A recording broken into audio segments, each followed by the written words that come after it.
maksud ojol jeung dunia geus maotna jelema daratang ka makomna hadiah ka makomna ziarah ka makomna deuleukeun geus maotna mun biasana ojol jeung dunia pek bae eureun moal aya nu inget teh eta teh rahasia anu luar biasa terahasia anu luar biasa maksudna Imam Ghazali dek garitakeun keikhlasan jelema deuleu geus maotna bae nu mantak urang zararah katua ka naon kitu ngaranna ka Maulana Hasanuddin ahli ikhlas urang ngajarahan ka Maulana Yusuf ahli ikhlas urang ngajarahan deui kitu ka mana kana Ki Ayasnawi ahli ikhlas asal ahli ikhlas jelema ku Allah digiring-giring ditaku saha eta zarah aya nu ngagiring-giring eueuh aya kiai maot teh henteu dijarahan ku muridna acan muridna ge santrina ge teh jarah-jarah acan sangheuk bawatna teu bisa dibobodo nurani mah kunaon eta baheulana jago mah ngajago ngajina hebat mah hebat ngajina cuman ojol jeung dunia hai mukminin sing narurut maraneh kabeh ka Gusti Allah Allah tegas ngainstruksikeun tadi titah ngajauhan mabok jeung judi titah ngajauhan ku Gusti Allah teh kana patung jeung azlam adu nasib teh ku Gusti Allah diinstruksikeun melalui wahyu ka Kangjeng Nabi urang Kangjeng Nabi Muhammad sallallahu alaihi wasallam sok Muhammad Rasul aing nyampaikeun ka sia intina titah nurut ka aing cak Allah wa ati Allah wa atiur Rasul tuturkeun Rasul lantaran Rasul mah ucapanana lainang di dirina la yantiku anil hawa in huwa illa wahyun yuha moal nyarita haram kecuali parentah aing moal nyarita wajib kecuali parentah aing moal nyaritakeun sunah kecuali parentahan aing dek nyampaikeun ka sia teh lantarannya ka sia ngan hese aing teh nyampaikeunana melalui saha ge kecuali melalui Rasul diutus ku aing seorang Rasul Muhammad ngaranna tuturkeun ku maneh anuti ku maneh perintah Allah awas terutama dina mabok jeung judi jeung patung jeung azlam nu opat tadi na ieu mah dijelaskeun wahdaru cek Gusti Allah hati-hati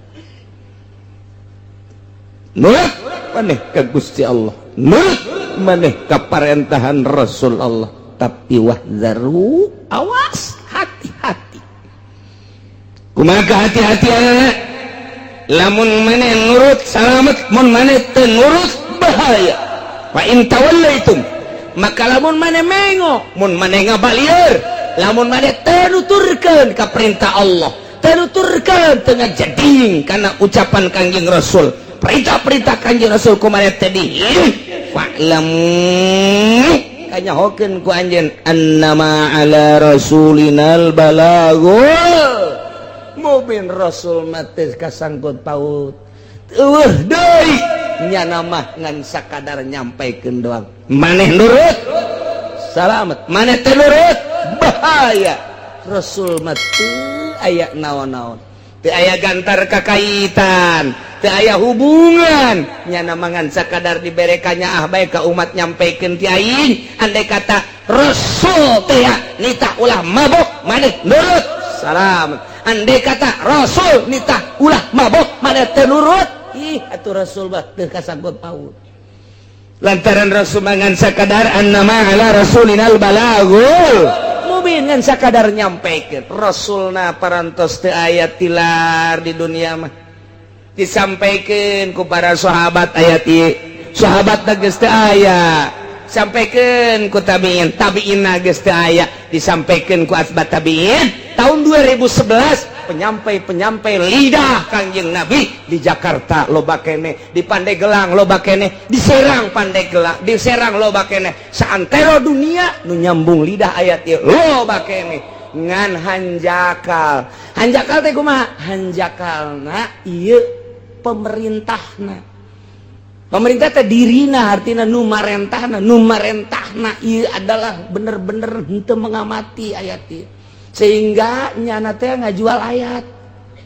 kumaha ngajual ayat teh dina zahirna mah ngalarang nyana titah mabok di panggung sapeting bisa 2-3 panggung horeng jerona mah ojol ayat eta teh jang meuli meo moal teurak kajen ku kumaha ge aya jelema nu mabok di dakwahan ku kiai model kos kitu tek ceuli datang ka teurak we moal teurak naon sababna lantaran ojol tamah ojol ayat nyana ngaluarkeun ayat susuganan mancing lain mancing supaya menang hidayah tapi nyana mah mancing supaya dapurna ngebul mal beres nu mantak lantaran ojol deuleukeun geus maotna deuleukeun cek Imam Ghazali deuleukeun geus maotna we trek we kiai nu sok dakwah maot misalnya ieu maot aya eueuh nu zarah umat kadinya ternyata eueuh apakah teu wauheun wauh apakah teu akrab kunaon bung jarah pan nya baheula dakwah abdi dakwah lagi dibayar ieu gua ojol teh nya nama dakwah eueuh karasa tapi lamun nyana tilok ojol ku dunya maot Masya Allah nyana pernah datang ka imah aing nasehatan dibere mah dibere tapi teu maksudna itu maksudnya angan kos gitu cek pemuda teh Masya Allah keur aya nyana mah urang teh ku sasalaman ge kana sehatan ku neuleuna ge kana sehatan komo lamun geus ngajina kana sehatan emang teu maksud ojol jeung dunia geus maotna jelema daratang ka makomna hadiah ka makomna ziarah ka makomna deuleukeun geus maotna mun biasana ojol jeung dunia pek bae eureun moal aya nu inget teh eta teh rahasia anu luar biasa terrahasia anu luar biasa maksudna Imam Ghazali dek garitakeun keikhlasan jelema deuleu geus maotna bae nu mantak urang zararah katua ka naon kitu ngaranna ka Maulana Hasanuddin ahli ikhlas urang ngajarahan ka Maulana Yusuf ahli ikhlas urang ngajarahan deui kitu ka mana kana jadi ka Ki Ayasnawi ahli ikhlas asal ahli ikhlas jelema ku Allah digiring-giring ditakusaha eta zarah aya nu ngagiring-giring eueuh di lembur urang aya jawara paeh hayang urang jarah ka dinya atuh henteu pancena sok nganasehatan gatunya mah marah aya kiai maot teh henteu dijarahan ku muridna acan muridna ge santrina ge teu jarah-jarah acan sangheuk bawatna teu bisa dibobodo nurani mah kunaon eta baheulana jago mah ngajago ngajina hebat mah hebat ngajina cuman ojol jeung dunia lamun ditanya kunaon sih teu daek jarah henteu lah kunaon emang pan ngadidik sia atuh ngadidik ge bae lain sok dipentaan pentaan asal aya anu ngaji bae tah murid aing sing ade eta hancengan aing teh sing ade nu nanya masalah bae jadi murid oleh kaum mana teh sekali nanya sejutanya nyen pondok menta nyen majelis menta ojol teh kos kitu ngaran mal beres nyen kudu nyen majelis manyanana atuh aya masyarakat teh nyen majelis aya nyana meuli apansa eta goblok kiai di Singapura kos kitu eta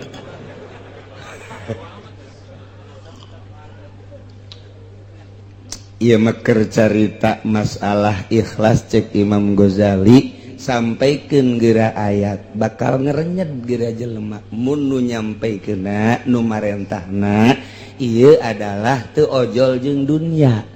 sok wahai para pemuda nyaahan diri maneh jam moal ngora bae jeung sing hade isuk pageto teh anjeun bakal maot sedengkeun maot teu kolot teu ngora eureunan geura ge mabok ku sakitu bae nyanana teu boga pikiran hayang dibayar dakwahna aya bae 2-3 mah nu eureun sanajan nu maju aya 10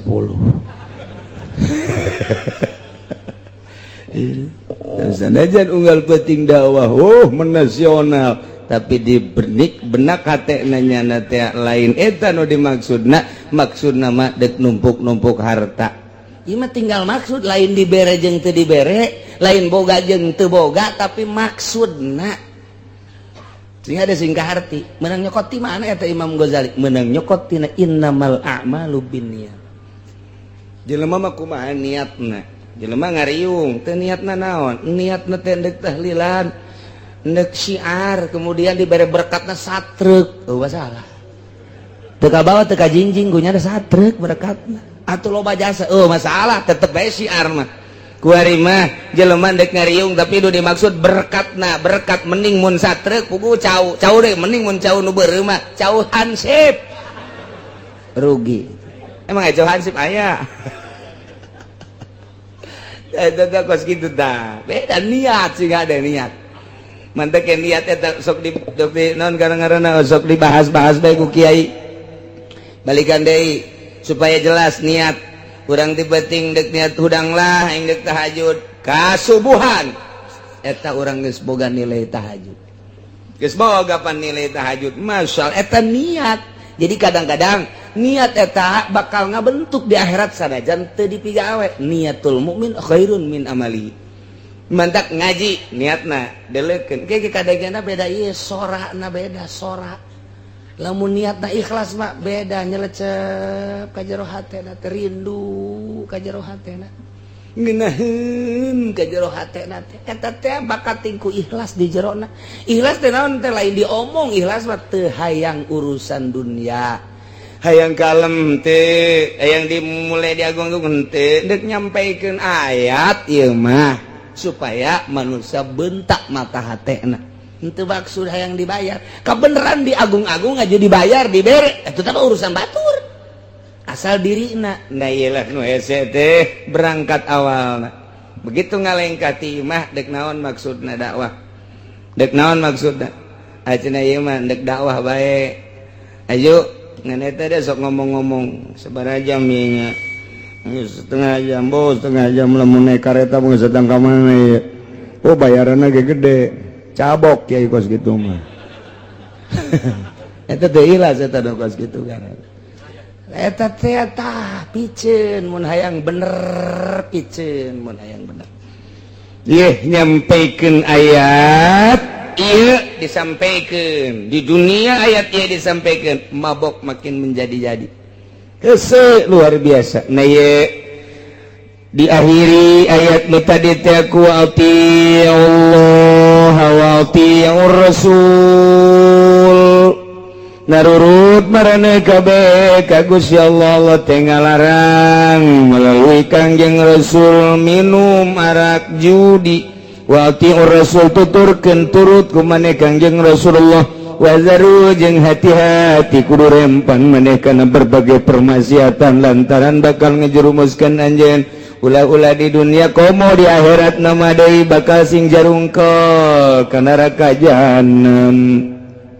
lamun nurut atuh salamet lamun ngabalieur mengo fa in tawallaitu mani taat mun maneh ngabalieur tina taat rasul mah rasul bae tapi teu didenge kiai mah kiai bae tapi teu didenge fa'lamu awas aya rambu-rambu tuh hubunganna naon Kangjeng Rasul mana ma ala rasulinal balagul mubin Kangjeng Rasul mah hanya sekedar nyampaikeun doang atuh ari katarima salamet lamun teu katarima atuh bahaya lantaran fajazaukum alaina cek Gusti Allah adapun babales aranjeun kabeh mah eta adalah tanggung jawab kula nurut maneh kukula bakal disalametkeun ka surga teh nurut maneh kukula dijangjian kukula teh bakal dikanarakakeun sakitu bae Rasul mah teu aya patula-patalina naon kitu keneh kiai ngalarang niat mah sakadar dakwah bener-bener lillahi taala aju jelema teh daek darurut ka kiai ih atuh annama ala rasulinal balagul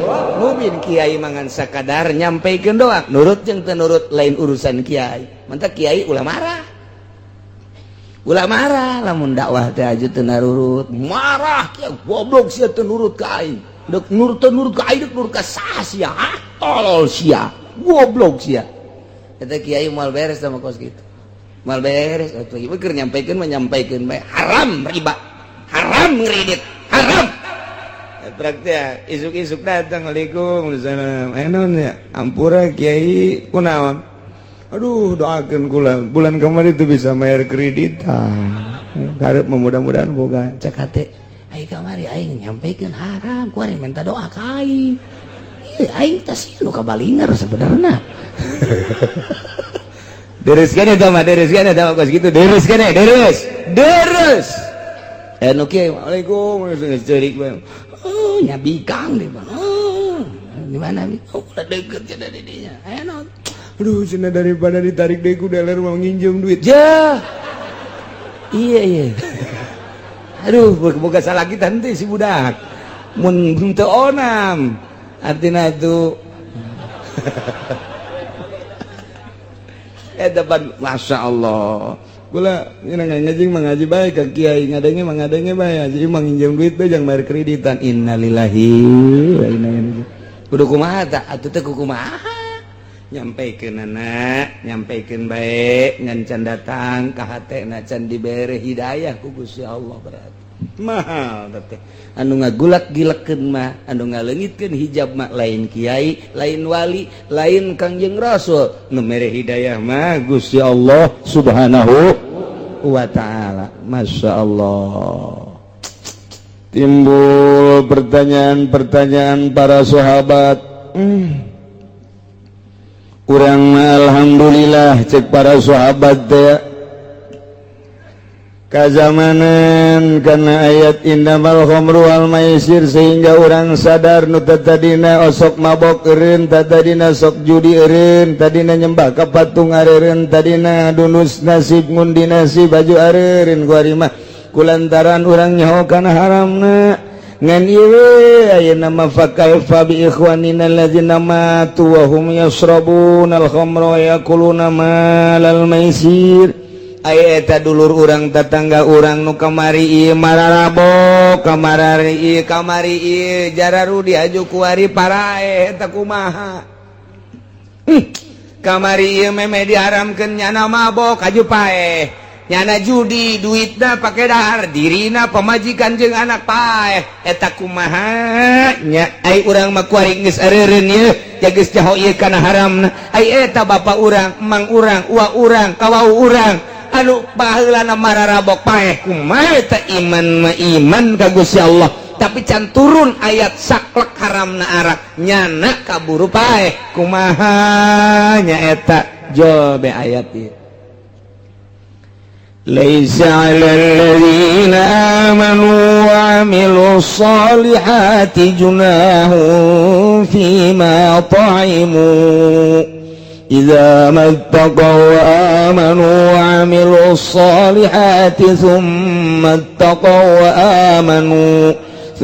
اتقوا وآسنوا والله يحب المحسنين. Cek Gusti Allah laisa 'alal ladzina amanu wallahu alam bimuradi teu aya tetep ka jelema nu ariman ngimankeun geus amilus sholihati bahkan beramal saleh junahun dosa teu kadosaan fima taimu dina sagala rupa hasil-hasil nu kumanehanana di dahar lamun dina arak mah kunyana diinum nginum arak wal maisir hasil daripada judina kunyana di dahar dirina jeung pemajikan keluarga eta mapan qoblat hari memeh diharamkeun artina jelema nu baraheula iman ka Gusti Allah jeung Rasulna bahkan nyana ngamal soleh ngan encan turun ayat kasaklekan haramna diharamkeun nginum arak jeung judi kemudian nyana kaburu maot cek Gusti Allah laisa junahun teu dosa 'alal ladzina amanu wa 'amilus sholihat bagi jelema nu ariman terus amal soleh fima taimu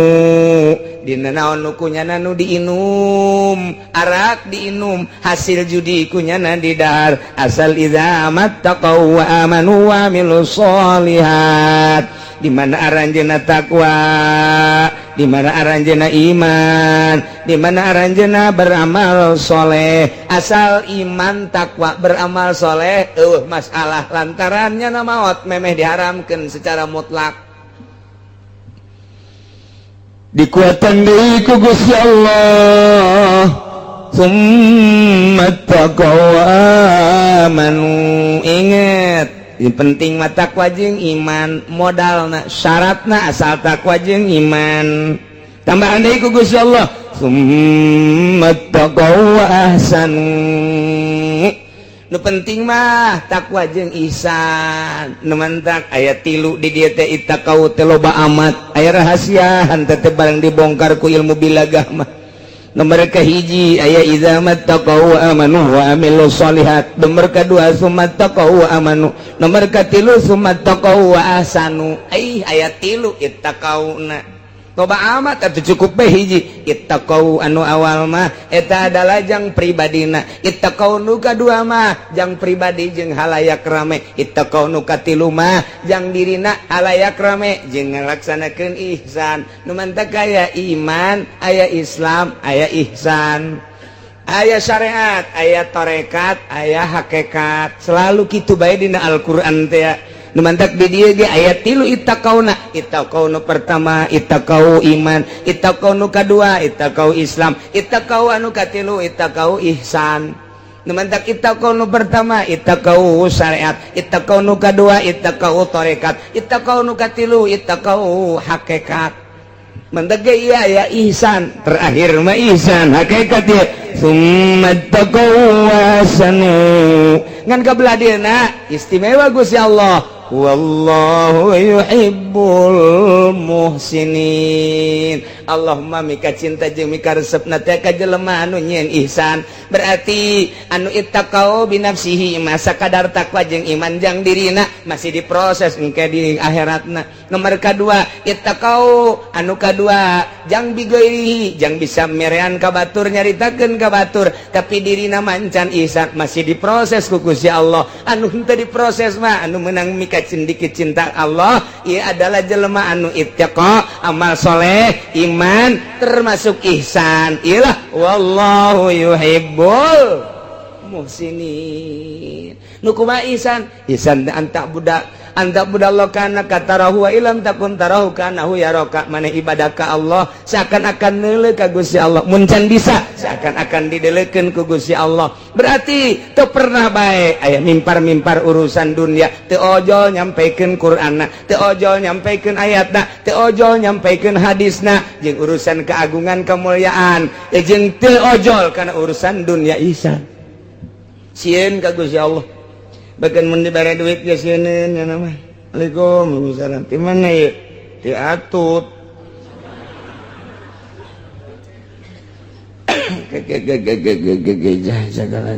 ai butuh ieu ka duit teh ieu teh pan keheulanya halal apa haram kitu ahli Allah kela dieu kala sabaraha duit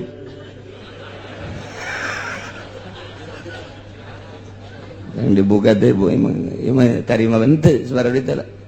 barang dibuka teh 1 juta lah leutik 1 juta mun 5 juta mah bejakeun ka atut daek 1 juta mah mung panai 5 daek kagok ka neraka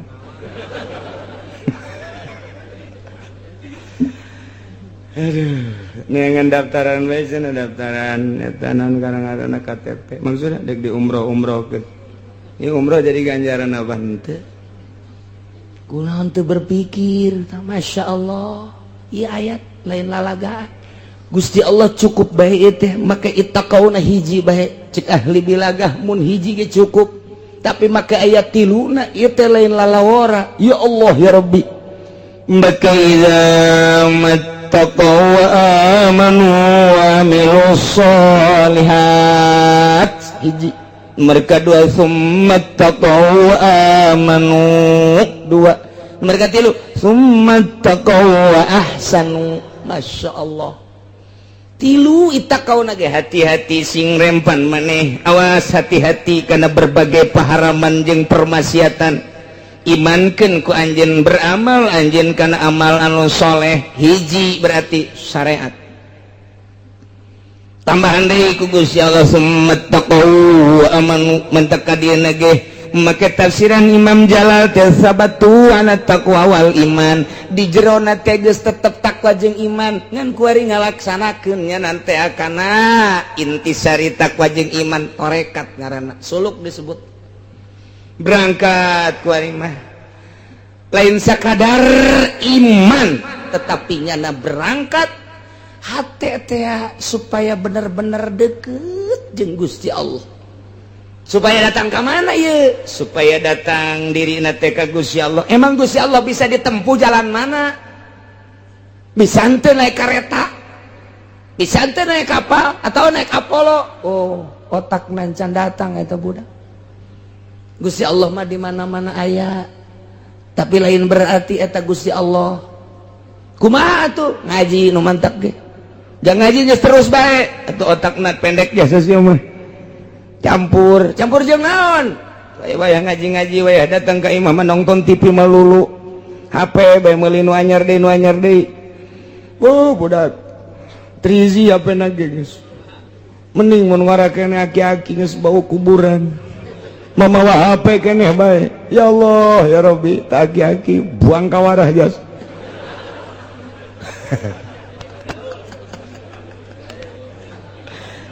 itu para rantes aki-aki bawa HP Gusti ya Allah nu aku ya pasti aing dipake kagreget ya ku Amerika naon sebabna perusahaannya napaan waduh bahaya ieu cenah kiai ngalarang meuli HP waduh aing nyeunan HP kunyana dilarang aing mah ngalarang doang ieu meka ya tetep kiai ajeuna ge meuli bae ngan ngomong bae heulanan ieu mah lamun dek bener-bener nyana make ittaqau nu kadua tenden HP selamat berpisah aku mendengar pengajian dari kiai ternyata engkau harus pisah dengan berat hati aku bisa terpisah denganmu tetapi demi menuju Gusti waduh engkau akan aku tinggalkan tapi ai dijual mah moal si HP bisi aing hayang deui setengah hate teteh jelema teh setengah hati kudu nalan pican plus meuli deui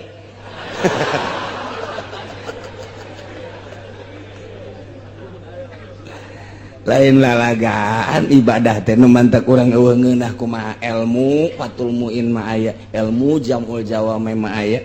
ilmu tafsir mah aya kok eueuh ngerenyet cenah ibadah eueuh ngeunah asal eueuh ngeunah bae ge kadeuleu jelema mah sinarna eueuh emang kumaha gitu lamun aya jelema nikmat ibadah ngan nyaritakeun nikmat ibadah mah teh mah geus rahasia bae hese nyaritakeunana ngan beda engke sinarna boro-boro ndek nanaon tah pepegatan jeung HP bae geus sakitu hese aing mah jaga sekolot umur 60 tahun ku batur di ustad-ustad jeung di kiai-kiai lah HP aing isin aing geus aing mah moal ku ari mah HP teu boga nonton TV bae atuh ieu bagi berat penyakit bagi si parah ya mah impus ya mah kiai kos kieu mah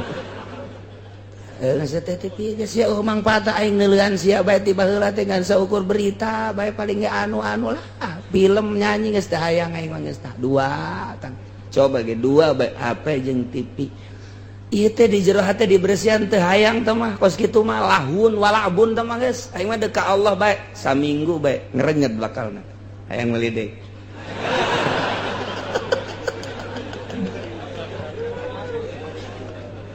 aduh menang seminggu dari cokot deh HP tidak kuat aku berpisah denganmu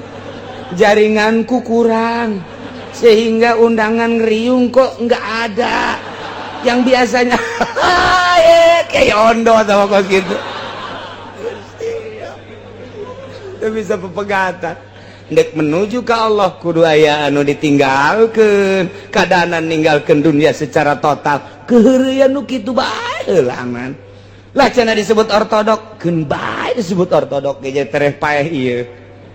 daripada disebut modern haju paeh modern kabawa ka ditu hanas ibadah teu ngeunah pikir tak ku otak ya Allah ya Rabbi ye ndek naon ye ieu mah keur carita summat taqwa amanu tingkatan kedua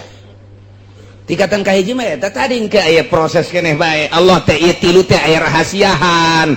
ngan saeutik we dijelaskeun ku Imam Jalal teh coba deuleu tafsiran di kitab-kitab lain tentang ayat ieu Masya Allah teu sembarangan Allah nenden tilu takror teh tapi takrorna teh takror teh budak balik takau deui mun eueuh rahasiahan moal dipuat di dieu tah tingkatan kahiji mah nu tadi teh ya takwa iman tapi tetap nyana masih biasa kena baik cuman di mulut tidak sampai di hati waduh sedangkan kan dari mata turun ke hati sia ngarora keneh mah kitu aku hari mah teh geus beres tah eta mah geus tah wa summat taqau wa aman pelaksanaan ieu teh anu kamari teh maharim-maharim dilaksanakeun kuari mangis menuju ka Gusti Allah lah tah dibere duit ge ieu ti saha ti anu ente mah rada gede endek gede dek leutik ente bae kula nu lumayan jeung nambahan meuli apa Avanza ente aing kajen teu make Avanza naik angkot aing geus teu bae cek aing teu bawa ka ditu sugan hayang ditamban teh hayang kecuali atutna kawin jeung aing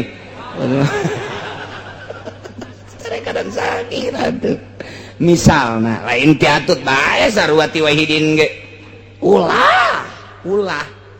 urang pilih sesuai jeung nurani abeh urang di dunia beres di akhirat henteu dicarekan ku Gusti Allah ieu mah jang santri bejang santri aya nu lain santri mah teu nyaho nu hukum aya jang kiai atuh mimba bi komo santri mah pan nyaho ieu duit nu kos kitu teh teu beres peureum manta kunaon peureum sakedeung deui 2 bulan deui peureum iya peureum sabelah mata mangintip ngaranna aya nu kieu bae can aya di ditu can aing kiai batur mah aing di ustad aya anu pae ngundang ka aing ngariung ka aing muludan ge aing kaundang tapi ieu aing can diambeun meureun nya jen can ti kulon can aya ti wetan can aya aing mah meureun kunya lain pajar jelema kadal meureun dek ngeunaheun kumaha ibadah ikir carita summat takau panyakit eta teh kos kitu teh geus HP panyakit, TV panyakit, jaringan-jaringan panyakit, duit nu teu pararuguh panyakit, lepaskeun geura eta sok kudang peuting usolli Allahu akbar. Maaf engke bakal kabayang guru ikhlas urang bakal Allah mere kos kitu heula teu bae kiai anu mah meureun ngeunaheun son aya engke di jero hate Allah tambah ikhlas eta teh dorongan moral anu ku Gusti Allah ditambahan ka hate urang naek urang tek komo wali urang Allahu akbar lain ngahayal aya ngahayal mah bahaya tek bae ka ditu Kangjeng Nabi mah di Guha Hira sorangan meureun ku nikmat-nikmatna teh ibadah Allahu akbar geus ngeunaheun ibadah moal bisa lamun aya hahalang Allahu akbar kamari 500 lamun kapang jadi asana 1 juta ya iraha ya undangan deui-nya hayalana kos kitu beda ieu mah kula mah alal haq bae beda ke pemikiran beda Allahu akbar HP nu eta kekerbek anu anyar sabaraha duitnya buatan Cina sih sabaranya cek batur bagus tapi teu rusak kajeun lah isuk bae gitu moal beres cek aing moal komo aya nu ngahape Allahu akbar ting tong saeta iya kana budu aya ting tong wa iya kana saya urang mah kitu salat teu ceuli datang ka ikhlas bae ge ieu keur carita urang lalagaan beda engke jeung beat mah dina tarekat lain deui doktrin ieu mah keur carita dilalagaankeun bae pikir ku urang moal bisa kajen ku kumaha ge mantak aya jelema norekat boga HP pabatola torikotuhu batal kajen teh zikir 9.000 ti peuting boga HP batal cak aing batal deuleu persyaratanana cenah saya kitu wah ali torekat hebat teh batal ieu mah teu saha-saha cenah nya mah udang-udangna ge gede geus muka sapah oh bohong deuleu syarat daya 40 persyaratan masyaallah lain haram henteu HP ba TV teu haram zatiahna jatuh najis teu naon teh mah kos kitu mah tapi bagi nu norekat teu meunang badak amun aya kiai hebat sorbanna ge ngangsar ka handap tapi make kene HP geus cuma syariat kene ieu mah bangsa nu pidatona hayang duit ieu mah nu kos kieu mah geus kabaca ieu mah kabaca keur carita nomor kedua summat taqwa aman lain lalagaan nomor katilu mah geus jadi summat taqwa sanu sieun kapaharaman cieun kepermaksiatan khususna nu opat tadi umumna kuliah ing paharam. Kemudian manehanana teh geus ngalaksanakeun perjalanan nu tadi teh kuari mah geus asa deukeut jasa jeung Gusti Allah pan urang teh diangkat jadi wali karas. Mentak dipertanyakeun jelema sih jadi wali karasa apa teh karasa jadi wali teh aya nu henteu ngarasakeun eta keur nutup-nutupan karasa mana karasana asa eueuh dunia teh nu aya ngan Allah doang geus nyana teh engke asa kaduhung hirup nu kamari ieu duh aing eta Imam Ghazali caritakeun kos kitu Imam Ghazali geus diangkat jadi hujatul Islam tapi can jadi wali begitu trek jadi wali eta nu kamari magahan ngaji teh eta mah dosa aing magahan ngaji aing ngarang eta teh dosa aing dosanya na kos kitu teh eta ngarasa dosa sebab orang teu ngeunah tama ibadah kos ketika nangina ieu we ibadah nu bener mah ieu cekena tuh ya Allah ku ngeunaheun ibadah teh geus teu boga pikiran naon iyalah summat taqau wa sanu sedengkeun ka dieuna Gusti Allah wallahu yuhibbul muhsinin lain leutik-leutik ayat ieu teh mantap ge masyaallah hiji ku Gusti Allah dihampura dosa-dosa jelema anu baheula nginum arak aju ngimankeun jeung amal soleh lantaran nyana nginumna teh meme diharamkeun secara mutlak kakarak aba-aba doang aju kaburu maot kitu keneh nyana barang dahar tina hasil judi eta ge sami bae dihampura lantaran can turun ayat secara mutlak berarti luar biasa Gusti Allah mah ari encan datang ayat mah tetep bae dihampura kos urang ibadah aju teu nyaho dihampura bae mantak ibadah mah makin bodoh makin gampang jih atau makin gampang urang dek ka Mekah kemudian aya nama toab sedangkeun lamun toab teh kapan kudu boga wudu ja toab ka salat sedangkeun kuari hese ngaraksana lantaran atupan jelema teh ribuan urang kakarak ge salengka geus aya jelema urang takroni nya hideung antal jeung urang mending mun putih mah nya hideung nya batal man gereget teh urang kitu mah urang kalau urang India atau Pakistan tapi nu geulis teh bagon nu teu geulis mah makanya kertoab sih ceritakeun geulis andai kata aja sia mapan kitu bae pikiran teh batal kumaha atuh ji atuh taklid ke mazhab Hanafi mantak naon ja mazhab Hanafi mah teu batal mun antel kulit jeung awewe aju taklidna di mana ieu ti wuduna keneh apa ti toapna tergantung jelemana lamun santri ustad kiai taklidna ieu adalah ti wuduna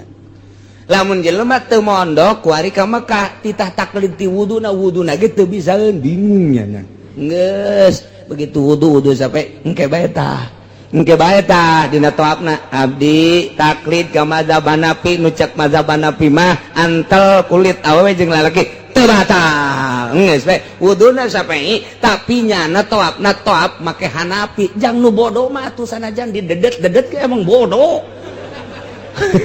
entar cek Kangjeng Nabi al-amila madhabalah nu bodoh mah teu boga madhab sebenarnya mah geus asal salat bae habek geus lah mentak beuki bodoh beuki babari kos solusi ya geus gitu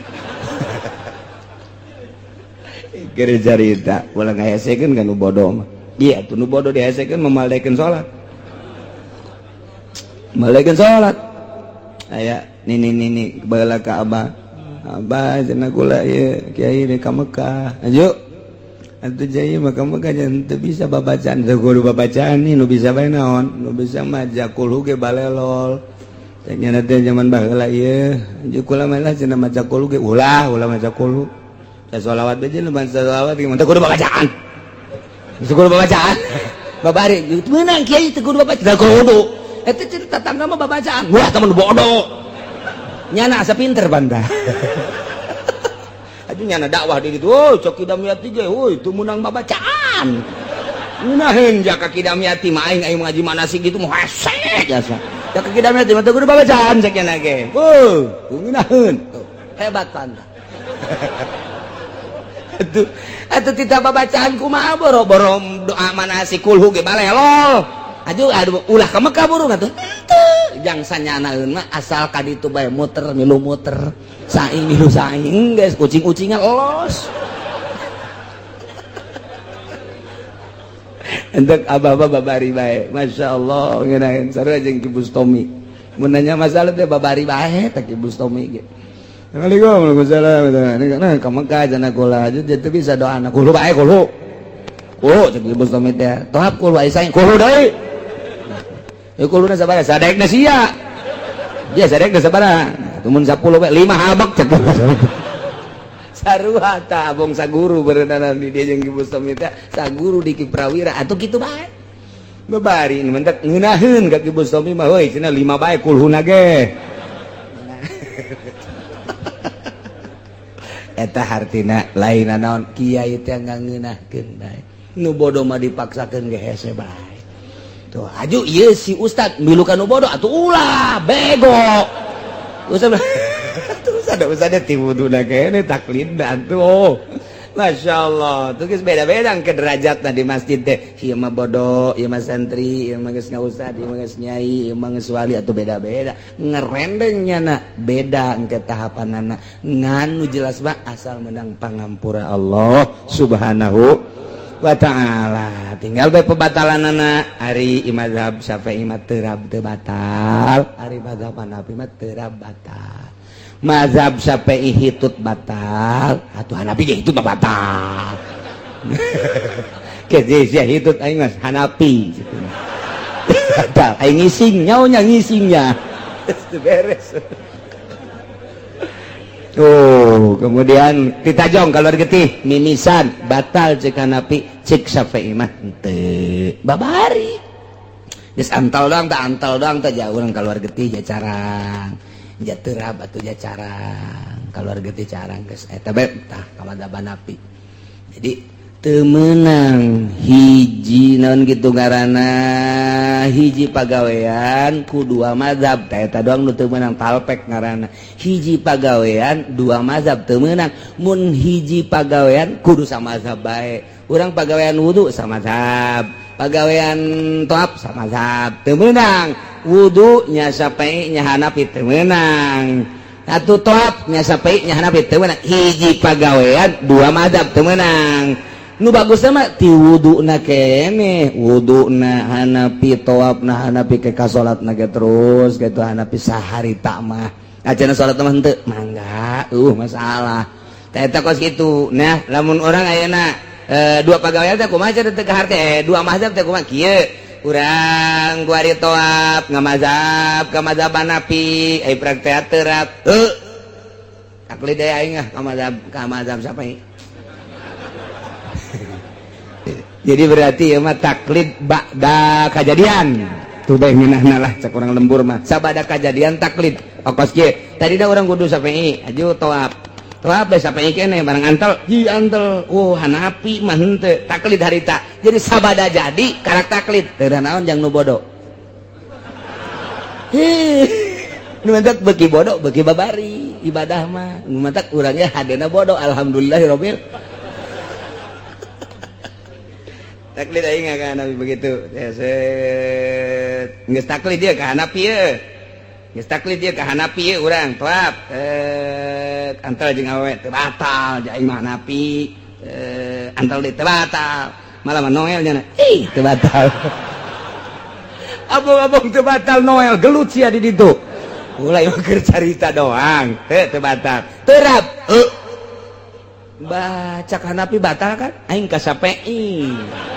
Syafi'i baca teu batal balik deui aing ka Syafi'i cenah ge urang taklid sabada kajadian teu naon Syafi'i geus aing lah pokona mah geus Syafi'i ieu tak wari ieu mah keur carita heulanan keur carita antal je jeung Hanafi jeung awewe Hanafi ieu mah budak batal-batalna batal-batal modar bereuni mah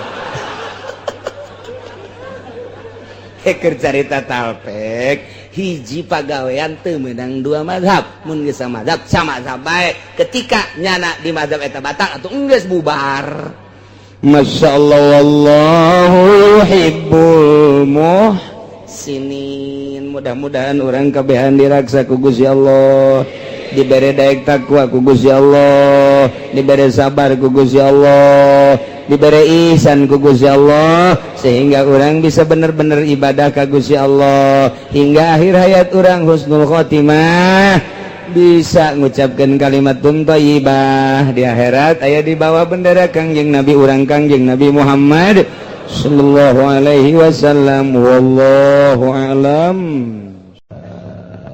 Bismillahirrahmanirrahim. Pan ari anu dibuburon mah binatang-binatang leuweung. Embe leuweung, onta leuweung, mantak di urang ge aya bolong. Mantak di Lampung mah baheula, di Palembang mah baheula. Ieu na teh aya di kokolotrokan. Beheungna di kokolotrokan. Nah, di Kangkalungan geus di leuweung teh kanyawan kolotrok. Oh, aya nu bogana. Mun teu di kokolotrokan, nah ieu berarti keboleuweung. Gitulah pengalaman kula baheula waktu di Lampung.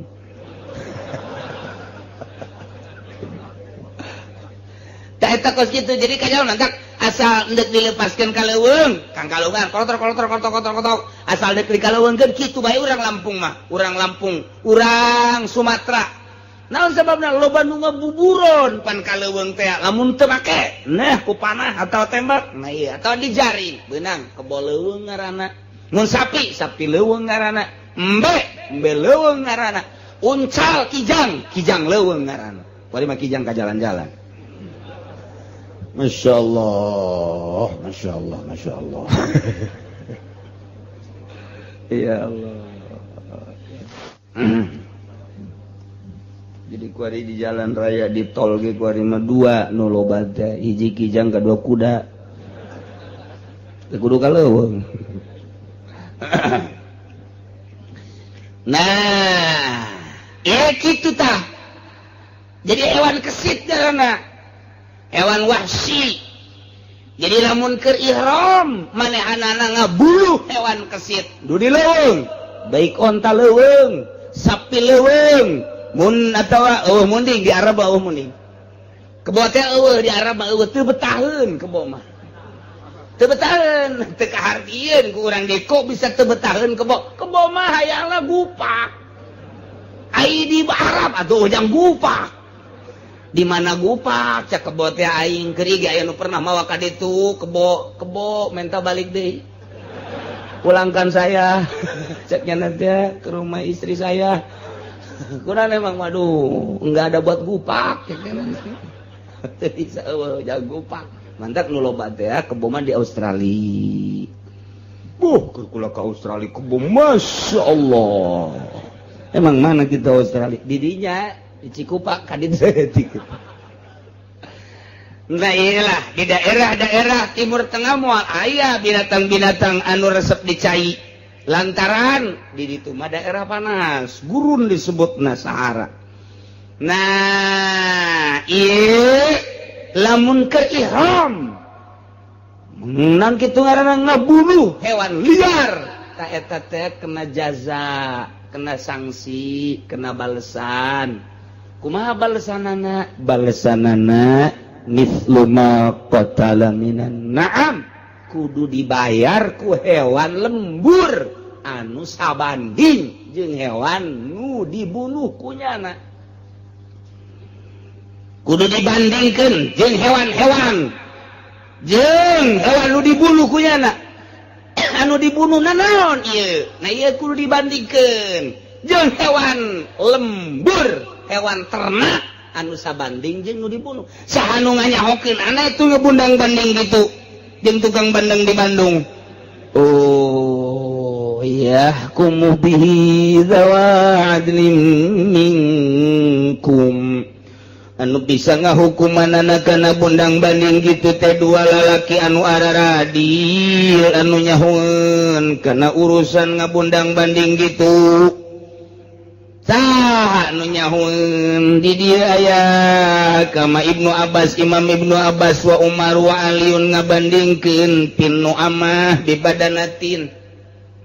Lamun aya jelema keur ihram majunyana ngabuburon aiprak menang Nu'amah teh adalah manuk onta, burung onta teh mun di urang masuk di ngaranan koswari. manukna teh rada gede jangkung seetik bisa ditumpakan teh mah manuk tah sanajan eta sukuna letik bisa ditumpakan mun teu percaya coba ge kamana nya nu aya ulama pengalaman baheula keur mondok di Garut pernah ulin ka ajengan asikin teh eta di Sindang Lama ajengan hikmat baheula Soeharto reng-renganana mun ka ahli hikmat kadinya geus maot ajengan luar biasa teh mah kuari ge loba ieu urang lembur dina nu ngaraji ka dieu eta teh ajengan asikin mah ku sugih-sugihna ajengan hikmatnya nama meuli gunung engke bru di embeang tuh geus teloknya kumaha di gunung basa gunung ke butuh mencit sakali mencit 50 100 geus teu diangon sugih ajengan asikin teh bebesanan ajengan asikin teh kitu jeung Banjar jadi anak Banjar mantap kula kaditu nah ieu bebesaran jeung ayah salah sahijina tah kula diajak kaditu ke zaman mondok anak-anak nama rondok di Garut barang datang kaditu nu jelema sugih tapi kiai nu maca Quran puluhan dibayar anu zalalikir bae dibayar jadinya nama nunduk maca Quran bae dijamin dibayar ngan dibere hadiahna ta ieu kitu hikmat nu geus jadi kabaran datang ka ditu atuh loba hewan-hewan di antarana aya hewan eta nu aneh aya kitu bangsa ayam merak nu kada lahis teh aneh ieu kotok naon ieu ceuk kula ku gede amat gede jangkung air suku nama letik barang kula nanyakeun teh ieu mah cenah bisa ditumpakan cenah coba mah nya milih teh moal ditumpakan jatuh nilai bener eta sukuna letik tapi mun ditumpakan teu nilai malah isuk nama nu imah belah ditu anakna boga hiji deui dua direndengkeun balap jadi dibalapkeun geus lain motor deui dibalapkeun manuk koswari balap asal bisa bae ta eta teh manuk tapi okos onta kemudian gagah bisa ditumpakan ngan ditumpakan ge aya kudu gede mah moal bisa lah teu pati gede nu numpakna ngan eta kugunan kitu henteu milih we sukuna eta manuk nu amah ieu di dieu ta nu amah nah ieu teh manuk kos kitu henteu pernah neuleuh ditumpakan baheula di keur zaman kula mondok diajak ka Sindang Lama ka ajengan asikin nah jadi kuarina ngeuheun ka babayang bae gitu kus ditumpakan kula ge malah milu numpak ngan ragag teu bisa kakarapan tapi gagah Masya Allah eta manuk dua arita nah ieu ceuk Ibnu Abbas kemudian Sayyidina Umar Sayyidina Ali lamun aya jelema keur ihram kaleuweung ka gunung ngabuburon meunang manuk du'a mah yakna manuk kontak atau koswari ta eta kudu didenda dendana naon bibadanatin onta kampung didenda berarti pajasaun mislu ma qatala minan na'am onta hiji keur ihram ngarusak manuk koswari bayar onta lain dam bayar ieu mah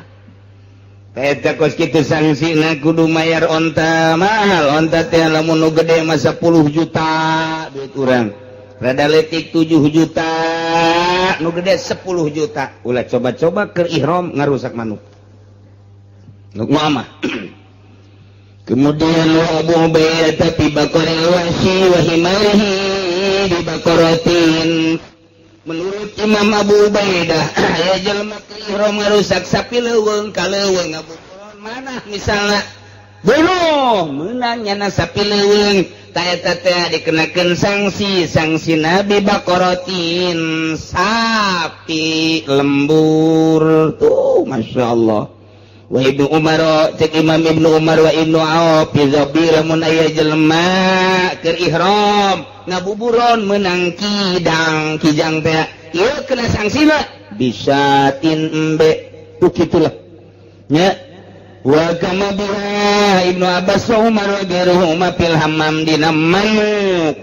fil hammam dina masalah manuk lianahu yasma wa fil abi cenah lamun aya jelema ngarusak hidang teh teh mah gantina cenah ku manuk bae atawa diganti lain manuk lamun urang ngabuburan manuk meunah eta digantina kudu ku embe lantaran akur dina nginumna ih kos kitunya ieu lah nu nyaho teh adalah yahkum biha wa adlin minkum diteruskeun dina hadis Kangjeng Nabi dina Bukhari dina Muslim dinyatakeun ieu gantina ieu gantina ieu gantina ieu gantina ieu sesuai jeung ucapan Kangjeng Nabi urang Kangjeng Nabi Muhammad sallallahu alaihi wasallam dibukukeun dikitabkeun ku para mazhab aya perbedaan sautak saeutik antara opat mazhab teh Imam Syafi'i mah kieu elatna kieu Imam Hanafi loba nu perbedaan antara Syafi'i jeung Hanafi cek Imam Hanafi mah kieu elatna kieu panjang caritana antara dua eta Syafi'i jeung Hanafi adapun nu dua hampir alalakur bae tah kitulah batur mangabongkar hukum tina saucap doang ge datang ka jadi kitab anu luar biasa gedena jeung poharana tinggal ditinggalian bae ke dina kitab fikih hadiyam balighul Ka'bah nah ieu teh merupakan suatu hadiun merupakan suatu hadiah sanksi ieu teh anu kudu datang ka Ka'bah maksud Ka'bah teh hartina mah tanah haram lain kudu dibawa ka Baitullah dipencit di hareupeun Baitullah lain nu dimaksud nama lingkungan Baitullah yakni tanah-tanah haram andai kata aya jelema keur ihram ngabuburonna di tanah halal tetep bae kudu dipencitna di tanah haram bae dek ngaburonna di tanah halal atawa di tanah haram lamun geus di tengah tanah haram mah tanah haram da ieu mah kuduna pencit dirinya tapi lamun di tanah halal bawa ka tanah haram ieu di tanah haram mah anu ihram nu teu ihram ge kabehan tah mah kabehan teu meunang ngarusak di tanah haram mah di tanah haram sing ada ieu urang ge di tanah haram teu meunang ngarusak boro-boro ngarusak hewan-hewan di tanah haram urang nu halal ge nu halal teh ihram komo keur ihram mah di luar tanah haram ge kena sanksi komo di jero tanah haram urang nu teu ihram sok ka negeri Mekah ulah teu meunang ngarusak hewan-hewan nu aya di tanah haram boro-boro hewan urang dek balik bil barokah cek urang nyokot batu Mekah ye habe aing kabarokahan dibawa ku urang ka dieu wajib dianterkeun deui sing hade teh ulah barokah sia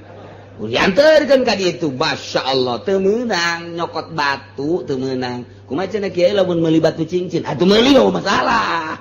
meuli mah iman nu tanah haram teu meunang dibawa ku urang mun kurang dibawa anterkeun mun teu bisa anterkeun titipkeun sia ka Mekahnya ampurannya udah aing bageula balik teh mau batu pangadatangkeun ka ditu geus ka dieu bawa tenden bae kitu kataran barang dianturkeun teh gede sok gede hulu gede amat sih atuh berat ti aing atuh geus kitu bae teh aing bil barokah horeng haram teu meunang sing hade hatta ngarusak hewan-hewan nu leutik lege di Mekah mah teu meunang ulah walaupun diikhtilafkeun antara makul jeung biar makul nu bagus mah tetep bae ulah tuh kitu nya di Mekah teh ulah sambarangan putas potes tatangkalan Mekah awas ngarusak batu-batuna dibawa ka dieu maksudna ulah ai kitu mah di Arafah tanah halal tah mah ngina tanah halal urang ngarusak tanah naon di dinya tah mah halal ngan urangna keur ihram tetep bae teu meunang ngan kemun teu keur ihram masalah mentak siga dihormati Mekah lantaran Mekah mah lain sambarangan daerah jeung negara pinuh ku malaikat di dinya tiap-tiap nu lowong di dinya lah aya malaikat Mekah teh lamun kadeuleu ku urang serem mun kadeuleu ku ahli batin tapi lamun urang neuleuna make mata ieu dong sapira Mekah nya gunung malulu nya panas nya lah teu indah bae mentak aya nu ngabandingkeun indahan mana coba Mekah jeung Jakarta atuh indahan Jakarta Emang kunaon gitu? Di Jakarta mah loba ping-ping ke dulu. Sia mah kanu kitu bae si tolol. Eta geus kitu tah. Tapi lamun ieu mata batin nu neuleuna masyaallah Baitullah teh eta teh hiji batu di sorga. Hajar Aswad lain sambarang. Nu ngabangun Baitullah teh adalah Kangjeng Nabi Adam, memeh Kangjeng Nabi Adam malaikat Jibril. Gini diawali ku malaikat Jibril baheulana. Ya Allah, inna awala baiti wudi'a linnas alladzi bi Bakkah mubaraka wa hudan lil alamin fihi ayatum bainat wa hudan al ayat. Nah iyalah Mekah. Nah ieu bakeur carita ahli-ahli batin cak Kangjeng Nabi mun hayang nyaho tiap-tiap lolong kerang Mekah eta malaikat. Urang lamun inget kadinya inggis di Mekah teh. Inggis didalekeun ku malaikat. Ka mana sih? Ayo ka mana? Ka pasar. Cek malaikat teh. Siapa ka pasar mah dulu meuli naon? Teko.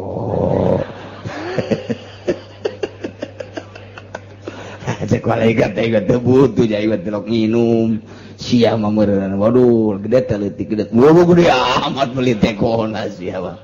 Atuh beteng sia membeureun cak malaikat teh didelekeun ku malaikat diseksarikeun ku malaikat teh diseksarikeun. Masyaallah, tapi barang balik ke Indonesia dibawa jadi bikeun ojang bikeun cak malaikat teh bagus. Eta urang Inggris siga di Mekah teh masyaallah. Entek lamun aya kafir asup ke Mekah. Jo anjing hideung dikerek kebae ku anjing. Cing hade jelema munafik eta digonggongan anjing we tah jalan ke Ziyad Sud eta anjing loba jasa di gunung kong aya jelema ditutur-tutur bae ku anjing orang Indonesia dituturnya nyilek deui anjing gong kitu bae tah nya lompat anjing lompat terus bae mangkana luhur imahna di ditu dituturkeun anjing bae. Eta teh berarti bermasalah ieu budak ku anjing mah kaambeun eta lain sa anjing-anjing malaikat sing ada. Masya Allah Mekah teh luar biasa. Kudu ditekadkeun deui di Madinah. Setiap Madinah hiji maloba malaikat, kadua kudu boga perasaan setiap lolong kerang eta pernah katinca ku Kangjeng Nabi. Setiap nu pernah katinca ku Kangjeng Nabi timbul malaikat. Kitulah tekadkeun ku urang Madinah lain sabarangan. Jelema nu geus datang ka Madinah mah ka sorga bae geus pokona. Cak Kangjeng Nabi manzara qabri ba'da wafati wajabat syafaati. Ya Allah, saha jelema nu datang ka kuburan kula sabada wafat kula geus pokona mah wajib ditulungan ku kula. Ya Allah ya Rabbi, atuh urang unggal salat asyhadu an la ilaha illallah nunjuk asyhadu anna Muhammadar Rasulullah sholli ala sayyidina Muhammad wa ala ali sayyidina Muhammad. Urang teh endeu kadinya ka kuburan nu urang sok dibabaca salat. Allahumma sholli ala sayyidina Muhammad. Engke mah datang. Sedengkeun Kangjeng Nabi mah tempat teu maot. Teu maot Kangjeng Nabi urang datang ka ditu teh. Woi, dadah jeung Kangjeng Nabi teh. Aduh, di dieu ge aya nu ngadadahan Muhammad. Ayo Muhammad. Muhammad tukang cabe aja itu mah. Ya Allah ya Rabbi nayena urang kuari sholli fardhu maghribi salasa rakaat mustaqbilal Ka'bati teh kadeuleu Ka'bahna begitu urang gok di Mekah ieu horeng Ka'bah nu sok dibabaca ku urang. Ketika urang Allahumma sholli ala sayyidina Muhammad wa ala ali sayyidina Muhammad ieu horeng makomna Kangjeng Rasul teh. Tekadkeun sepanjang jeung salebar Madinah pernah ditincak ku Kangjeng Nabi. Munur pernah ditincak ku Kangjeng Nabi unggal dampalna nimbulkeun malaikat. Berarti pinuh deui bae ku malaikat. Kitulah ahli Allah nyaritakeun tentang Mekah jeung Madinah. Ulah dideuleu ku baka ieu tapi deuleuna ku mata ieu. Numpuk wali-wali Allah di Mekah. Neuleueun nya ka urang. Bagi jelema nu boga adab kadeuleu ku wali sok dideuketan ke ku wali sok dideuketan tak sing ada urang mun keur di Mekah aya nu ngadeuketan set cek urang ieu asana wali ieu asana urang keur salat nya ngadeuketan beres beres salam noel ka urang ja penta-penta ieu mah lain wali atuh aya nu ngadeuketan tukang menta-menta Ya Allah ya Rabbi badiyam balighal Ka'bah sebagai hadiah anu kudu didatangkeun ka Ka'bah yani ka daerah tanah haram. Pencitlah di tanah haram sodakokeun ka fakir miskin tanah haram. Teu meunang kurang dipencit di mana bae. Misalnya di luarin tanah haram tidak bisa. Wala yajuzu ayyazbaha haitsu kana. Di tempat mana baik di tanah halal teu bisa. Dinasabkeun lapan bahadian eta dapat baligo eta jadi sifat dina lapan samemehna hadiam balighul Ka'bah. Ieu mah tukang maca alfiah ieu mah. Sanajan didopatkeun kana lapad Ka'bah lantaran idopatna eta masa kadar idopat lapad hungkur idopat lafziah tamala tukidu taripan teu medahkeun kana tarif anu geus gaji mah nyaho anu pernah masantren mah unggut-unggutan oh iya betul mentek mun aya nu dijejereun unggut-unggutan tanya naon sia poho aduh. Namun urang nyaritakeun idopat aya idopat anu maedakeun kana tarif lamun mudhof ilaihna ma'rifat model kitab Zaidin gulam Zaidin talapad kitab diidopatkeun kana lapad Zaid lapad gulam diidopatkeun kana lapad Zaid lantaran mudhof ilaihna eta ma'rifat geus eta idopatna lapad kitab atawa lapad gulam kana lapad Zaid maedakeun kana ma'rifat. Lamun mudhof ilaihna ieu adalah nakirah maedakeun kana taksis gulam rajulin kitab rajulin ta eta teh idopatna lapad kitab atawa lapad gulam kana lapad rajul lantaran rajul teh nakirah geus maedakeunana kana taksis geus idopat teh aya nu maedakeun kana tarif aya nu maedakeun kana taksis aya nu teu maedakeun kana tarif teu maedakeun kana taksis mana ieu tuh ieu dek ngodok ieu yeun mantak urang kudu rajin kudak kodok. Kapan lagi urang? Ieu ngodok ieu dopat saeutik teh bongan di dieu aya. Mana? Bongan di dieuna aya cenah cek di dieuna ya maliana idopat tahu lafziatun la tufidu tarifan teu medakeun kana tarif teu medakeun kana tasis nu sabenerna mah ieu mah. Lantaran ieu mah idopatna idopat isim sifat diidopatkeun ka mana bae ge henteu ngarobah kana kirohan geus ana teu ngarobah kana kirohan tetep bae teu maedakeun kana tasis teu maedakeun kana tarif atuh pan diidopatkeun abeh hampang sungut doang tuh kos kitu mantak ngaji mondok atuh mondok jadi ngeunaheun mondok we ji jaheu nya mondok teu beja ka ditu kana di mana naon bapana mondok lah kurang memang mondok kiai ganitan mondok aing kabita jasa ka kiai ini mondok bae doakeun bae nya tuh aya di imah ribut bae mondok jadi lain dek ngaji nya nama nyilib orenganna orang keur ribut betak besi aya aki-aki mondok lain dek mondok nama nyilib masyaallah guys aya babna dina alfiah mah bab idofat masyaallah aya nu salilana maedakeun idofat teh kana taksis bae teu maedakeun kana tarif salila alam dunia aya kos kitu nya atuh geus dibagi-bagi kos naon kos idofat talapad ghairu idofat talapad misu model tadi tah mislu ma qatala minan na'am lapad misu lapad ghairu jeung reng-renganana atuh geus diatur-atur ku ahli nahu asal urang geus ngaji alfiah bae pokona mah maca kitab teh geus pokona ngeunaheun bae moal aya salahna jelema lamun geus ngaji alfiah maca kitab moal aya salahna moal kajen teuing salah kajen teuing sok teu salah si atuh kos teu salah sapira nu ngahareupan lagi anu teu ngaji ieu itu geus bae anu ngadehem ge minal ard